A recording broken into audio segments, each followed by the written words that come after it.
Buenos días y bienvenidos. Como cada semana hablemos de cooperativismo. Hoy todos nuestros expositores han preparado excelentes temas y también información para cuidarnos y proteger nuestra salud. En el segmento de la entrevista, junto al doctor Gustavo Larcón Costa, nos acompañará el presidente de la ASOFITSE. Yo soy Jessie Rodríguez y de esta manera iniciamos Hablemos de Cooperativismo. Bienvenidos. Empieza Hablemos de Cooperativismo, programa especializado en microfinanzas, emprendimientos, entrevistas a representantes del sector económico y financiero. Hablemos de Cooperativismo.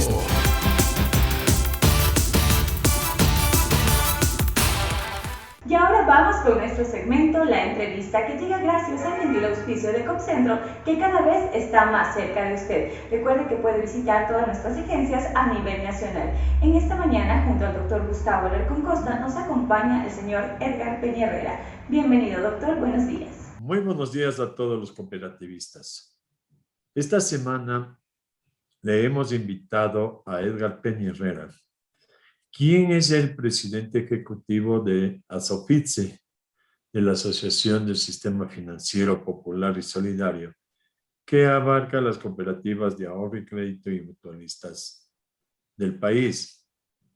¿Con quién queremos conversar sobre esta famosa ley orgánica y financiera para la defensa de la dolarización, que no fue otra cosa que reformas al Código Monetario y Financiero?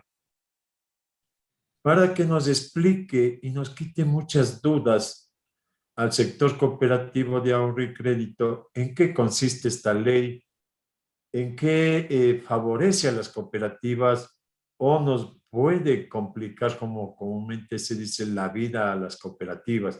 Porque se han hecho muchos rumores, Edgar, de que esta ley perjudica al cooperativismo, que esta ley va a botar a muchas cooperativas a las liquidaciones. Se ha tenido muchas conversaciones con diferentes gremios, cooperativas de ahorro y crédito. ¿Qué comentario nos mereces de esto? Bienvenido, Edgar. Muchas gracias por aceptar esta entrevista. Gracias, Gustavo. Qué gusto. Siempre es un placer compartir contigo, con los televidentes, con las personas que siguen a RTU. Bueno, es un tema que siempre ha generado polémica, siempre que se regula, siempre que se hacen reformas a las regulaciones, a las actividades de las entidades, siempre hay personas o entidades que están a favor y personas o entidades que están en contra de las reformas. Y bueno, en efecto, creo que lamentablemente este proyecto fue promovido en un ambiente político cuando había un proceso electoral de por medio y lamentablemente se utilizó al sector cooperativo financiero, al sector de las finanzas populares y solidarias, que como tú lo señalaste, también están las mutualistas, están las cajas eh, rurales, los bancos comunales, etcétera. Se les utilizó políticamente como para defender ciertos temas por un lado y atacar otros temas, eh, digamos, tratando de, entendería yo, captar adeptos a una de las posiciones electorales, ¿no? Entonces, creo que eso, lamentablemente, los tiempos en los que se presentó el proyecto jugaron, digamos, como para manejar un tema muy técnico, llevarle al campo político y eso pues de alguna manera permitió, digamos, que hay estos criterios que tú lo has señalado, en el sentido de que es una norma nociva que podría complicarle al sector financiero popular y solidario. Nosotros tenemos otra óptica, creemos que siempre una reforma regulatoria, una normativa, siempre trae de por medio la preparación, la necesidad de adaptación de las entidades y siempre genera un poco de inconformidad, de preocupación, digamos, en los actores. Recordemos y recordarás, Gustavo, cuando nosotros hace ya algunos años, 2009, 2010, comenzamos a plantear la necesidad de una ley de economía popular y solidaria que direccione, que norme, que tise la cancha, como se dice en el argot futbolístico, del sistema de las finanzas populares y solidarias. Igual había una serie de cooperativas que no querían tener una regulación porque muy posiblemente se iba a complicar su vida, de que va a ser complicado, de que las cooperativas no necesitaban una regulación financiera, sino que más bien se les regula exclusivamente como cooperativas. ¿Y qué es lo que hemos visto y hemos conversado contigo y en todos los lugares donde vamos? Hemos conversado de que hay un crecimiento importante a raíz de la creación de una superintendencia, de un organismo de control técnico que les permita a través de regulaciones técnicas crecer a las cooperativas. No solamente a las cooperativas grandes, porque a veces también eso es como lo va manejando las personas y dicen es que las grandes. Todas las cooperativas han crecido, todas las cooperativas se han desarrollado, todas Así las es, Edgar. cooperativas, todas se han profesionalizado. Entonces, esto también, de alguna manera, va a ser igual. Nos están exigiendo que manejemos más técnicamente las cosas y eso es bueno. Es bueno para nosotros y sobre todo es bueno para quienes tienen los depósitos en las cooperativas, que es a los que tanto la política pública como nosotros, los administradores de las cooperativas, tenemos que precautelar porque los dineros no son de las cooperativas, sino de los depositantes, de los socios. Así es, Edgar. Y esto de lo que tú dices, de que las cooperativas han ido funcionando, sí, a mí han ido evolucionando. Es muy cierto porque yo he estado, les he entrevistado a muchos gerentes. Este programa, tú sabes, tiene más de unos 12 años, 14 años. Y hemos visto y he repetido a los 10 años, a los 8 años, y la cooperativa ha dado un gusto que ha ido creciendo y ha evolucionando y pasando de segmento. Muchas cooperativas han ido evolucionando y con bases firmes porque han sentado sus bases. Yo me iba a esta situación también, Edgar. Prácticamente esta ley lo que reforma son dos artículos. Digamos, el artículo de solvencia y patrimonio técnico y sobre el encaje que las cooperativas se tienen que depositar al Banco Central. Esto quisiera que nos expliques un poco, porque esto también ya estuvo regulado en la ley anterior, sino que ahora le pasa, creo, y se forman estas dos juntas, la Junta de Financiera y la Junta Monetaria, y también el control del Banco Central. Lo único que hacen es redistribuir las funciones de cada una de las juntas y del Banco Central. Claro, pero el encaje sí, de acuerdo a la segmentación, también se debe enviar al Banco Central, pero las cooperativas del primer segmento, estas ya lo realizaban desde hace muchos años atrás. Gustavo, lo has dicho muy claramente. En efecto, estas normas nosotros ya teníamos anteriormente en el mismo Código Orgánico Monetario que fue expedido en septiembre del 2014. Es decir, desde 2014 hasta la actualidad ya teníamos. Que tenías dicho de otra manera, que tenía la facultad de la Junta de Política y Regulación Monetaria y Financiera de regular esos temas y que no lo ha hecho hasta ahora. Esa es otra realidad. Pero el código actual lo que te está diciendo es, ya es momento de regular eso. Y te dice en todo momento, por ejemplo, el tema de la solvencia, deberán tener en todo momento. ¿Qué quiere decir? Que ya es importante que las regulaciones, que de hecho en el caso de la solvencia ya las teníamos, recordarás que en el 2015 ya se emitió una regulación y se les dio los plazos perentorios para que las cooperativas vayan cumpliendo. Para tener el 9% del capital. Para llegar al 9% de la solvencia. Entonces, esos tiempos, inclusive ahora, de acuerdo a lo que incluso ya dijo la máxima autoridad del organismo de control, esos plazos siguen manteniéndose en la regulación. Lo que se hace es una articulación normativa que permita ir cumpliendo los horizontes y que estemos claros de que después de ello ya todas las cooperativas tienen que tener un 9% y no pueden en ningún momento dejar de tenerlo. ¿Por qué? Porque son conceptos técnicos que son inclusive conceptos básicos de organizaciones que hacen intermediación financiera, más allá de que seamos cooperativas de ahorro y crédito.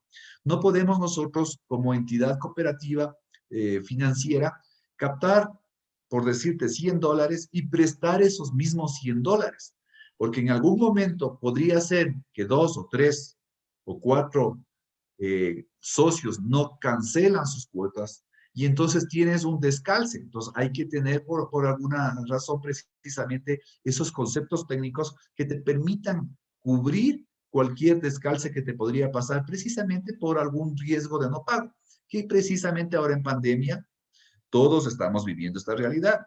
Porque no es que los socios no quieren pagar a las cooperativas, es que la economía se deterioró y entonces no se puede pagar adecuadamente y por eso vino el proceso de refinanciamientos, de reprogramaciones, de diferimientos, para darle esas facilidades a los asociados.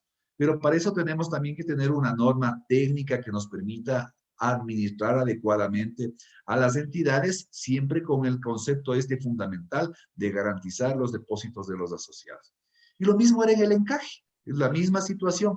También te decía que la Junta de Regulación, de Política de Regulación Monetaria y Financiera, determinará y regulará los porcentajes dependiendo de los segmentos. Hoy te está diciendo exactamente lo mismo. Tienen que todas las cooperativas encajar en el Banco Central de acuerdo al segmento. Y será ahora la Junta Financiera, como tú ya lo señalaste, la Junta de Política de Regulación Monetaria y Financiera se divide en dos de acuerdo a esta reforma que se hizo y tenemos una junta financiera que será la encargada de regular todo lo tendiente al sector financiero, en este caso al sector financiero popular y solidario, cooperativas, mutualistas, y entonces de acuerdo a los segmentos dirá este es el porcentaje o esta es la cantidad que tengan que tener en el Banco Central encajado. Ahí es un trabajo conjunto que tenemos que hacer actores y los encargados de la política pública para que esta regulación sea técnica y que no vaya a afectar.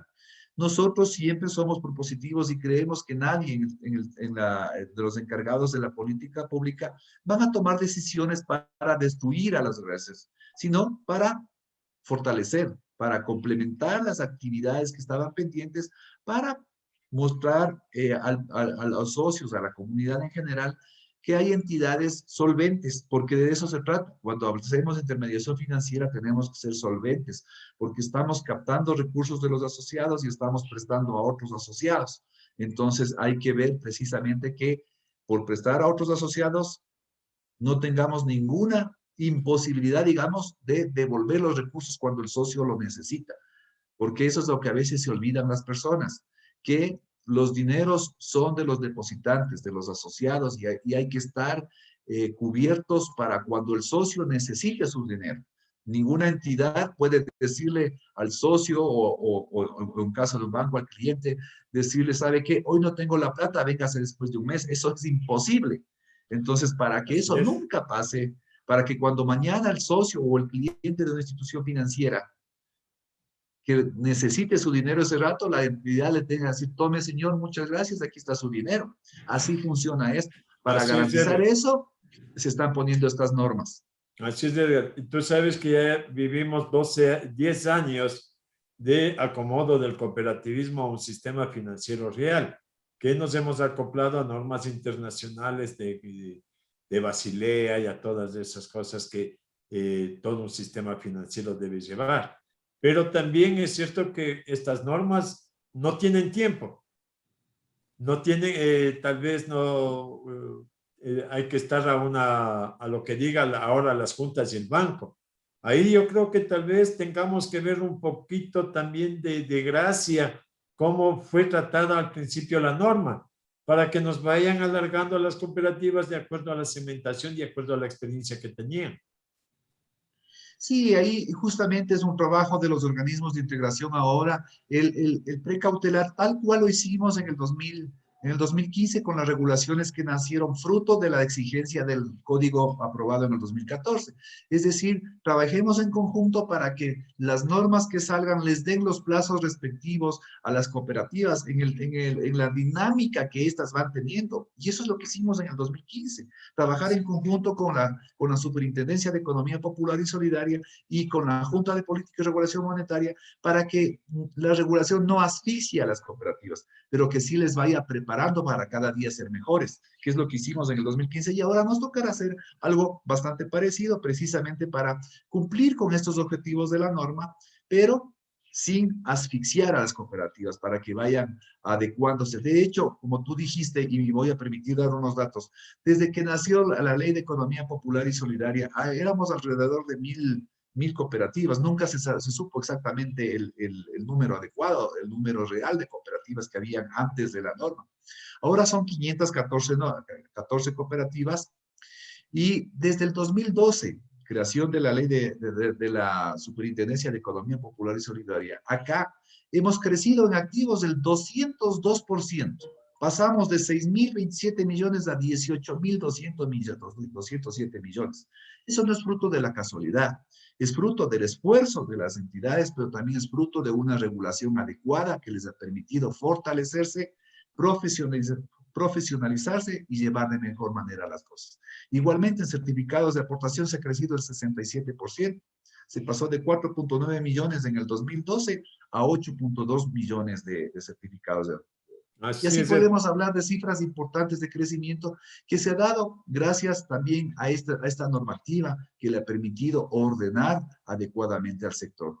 Disminuimos el número de cooperativas, pero hemos crecido en número de asociados, en número de certificados de aportación, en activos, en cartera, es decir, estamos dando mejores servicios, estamos llegando más a la gente y estamos con cooperativas que están sirviendo realmente a sus asociados. La última preocupación, Edgar, pero que ha sido también desvanecida, o tal vez nos des una apariencia o que haya dicho la SOFITSE, es sobre esta nueva resolución tomada por la Junta Monetaria y Financiera, me parece que es el 5236, sobre el capital que piden a las cooperativas, que según dicen de la 4 y de la 5 que deben completar 200,000 de patrimonio. ¿Qué opinión se merece eso? Porque hay muchas cosas que se hablan y se hablan por hablar. No se hablan las cosas que se debe decir realmente, porque el cooperativismo, tal como nace, tiene que ir siguiendo adelante y tiene que ir normándose y tiene que ir defendiendo los valores y principios cooperativos. Yo creo que ninguno está para ir en contra de los principios y normas del cooperativismo, sino para fortalecerlo. Ahora, claro, tú dices, han desaparecido 500 cooperativas, pero por diferentes formas, por diferentes causales. No es que, por eso es que las cooperativas siguen y siguen viviendo tranquilamente. Pero este ha dado mucho que hablar en unos 2 minutitos, Edgar, porque lamentablemente el tiempo sabes cómo es. Sí, en efecto, lo que hay que hacer, primero lo que tú aclaras es importante. Han desaparecido cooperativas, pero cooperativas que antes de la regulación solo tenían el nombre de cooperativas y no cumplían con eso. Vino la regulación y les obligó a algunas cooperativas que no eran tales a hacerse cooperativas, y las que son, pues, están dentro de este marco sólidas, fuertes y trabajando día a día como lo han venido haciendo. Lo que siempre tenemos que decir como ASOFIPSE y como cooperativistas es que la Constitución dispone un trato diferenciado y normas propias para el sector, y eso es lo que siempre tenemos que ver. Y en cuanto refieres al capital social, a esa resolución de la Junta de Política y Regulación Monetaria de que las cooperativas tengan un capital social mínimo de $200,000, al interior de ASOFIPSE se hizo un estudio y se hizo una propuesta porque realmente no está acorde a la realidad de las entidades. Entonces, está bien querer fortalecer, pero también hay que fortalecer en la medida de lo que se pueda, en la medida de las posibilidades.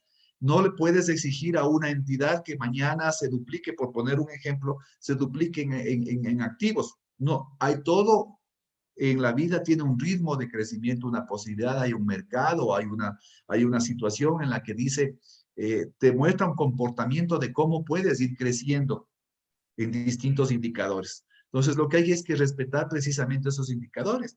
Y muy bien le habíamos dicho a la Junta de Política y Regulación Monetaria, está bien que le exijamos un capital social más fuerte, pero el capital social también tiene un componente que ayuda al fortalecimiento, que si bien no es parte de ese capital social, que es las reservas.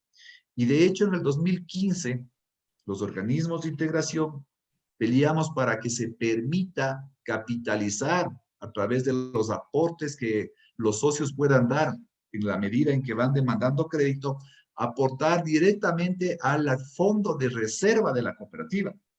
Entonces, todos estos años las cooperativas, grandes, pequeñas, medianas, han venido implementando sus procesos de fortalecimiento a través de esta normativa que la emitió la misma Junta de Política y Regulación Monetaria y Financiera. Y se ha cumplido interesantemente con este concepto de fortalecimiento. Pero lamentablemente esta norma desconoce esa gestión y solamente le dice capital social, es decir, certificados de aportación. Eso sí es muy difícil crecer en el tiempo que está demandando la norma y hemos puesto ya nuestra propuesta en torno a ello porque resulta bastante difícil, por no decir imposible, para muchas cooperativas cumplir con la norma como se está planteando. Pero con la propuesta de sumarle las reservas irrepartibles, porque son precisamente, como su nombre lo indica, irrepartibles, fortalecimiento patrimonial, entonces tranquilamente podríamos llegar a cumplir sumando ese concepto que te digo que, como tú sabes, todas las cooperativas, la gran mayoría, por no decir todas, han venido desde el 2015 que salió esa norma, fortaleciendo sus reservas para fortalecer patrimonio y tener una solvencia adecuada. Por eso las cooperativas pueden llegar al 9% que está requiriendo el Código Orgánico Monetario tranquilamente, porque siempre se fortaleció de esa manera. Pero ahora la Junta pidió fortalecer solo capital social y ahí es donde nosotros no compartimos, donde creemos que todo el esfuerzo que se ha hecho anteriormente debe ser sumado a la disposición que ha tomado la Junta de Política y Regulación Monetaria. Muchas gracias, Edgar. Lamentablemente el tiempo se ha acabado. Te hemos de invitar muy pronto para tener otra entrevista, porque con esto queda aclarado muchas inquietudes del cooperativismo. Te agradezco enormemente sobre todas estas explicaciones y vamos adelante con el cooperativismo, Edgar. Muchas gracias. A ti, Gustavo, muchas gracias. Siempre es un gusto, estoy a las órdenes, así que cuando tú quieras estaremos conversando con todo gusto. Un saludo a todos. Muchas gracias a todos los cooperativistas y aquí está la exposición de Edgar Peña-Herrera que nos ha explicado estas dos normas que han causado un poco de temor en el cooperativismo, pero debemos seguir adelante como un cooperativismo de ahorro y crédito unido y fortalecido, porque solamente esto salvará a la economía popular solidaria. Muchas gracias y hasta la próxima semana. Hablemos de cooperativismo. De esta manera queremos agradecer al señor Edgar Peña-Herrera por habernos acompañado en nuestro segmento de la entrevista. Recuerde que si usted quiere ser parte de este segmento, simplemente debe escribirnos a nuestro correo hablemosdecooperativismo@gmail.com y también hacernos llegar sus dudas, inquietudes y comentarios a través de nuestras redes sociales. En Facebook, Twitter e Instagram nos encuentra como Hablemos de Cooperativismo y además mirar todas nuestras exposiciones en nuestro canal de YouTube. Es momento de una pausa comercial, pero enseguida volvemos con mucho más. Hablemos de cooperativismo.